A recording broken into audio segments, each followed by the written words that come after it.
chiro wakaromba sekuru tacho vanoona kubata kubvisa vanogona hama uyai muzopona.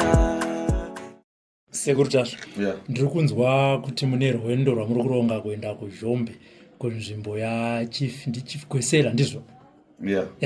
Pakamira sei?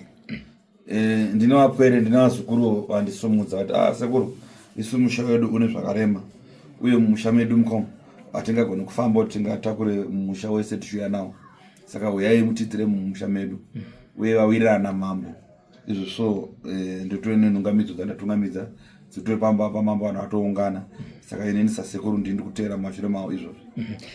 Tinoziva sekuru vazhinji vakanzwa kuti muri kusvika kunzvimbo dzakaita sana Zhombe, panogona kuti tinoona here mukana wekuti tiitewo kana kadare nasekuru tacho. Vazukuru vakasununguka here kuuya panzvimbo kana kuti pamusha pamambo pamunenge muchibatira basa?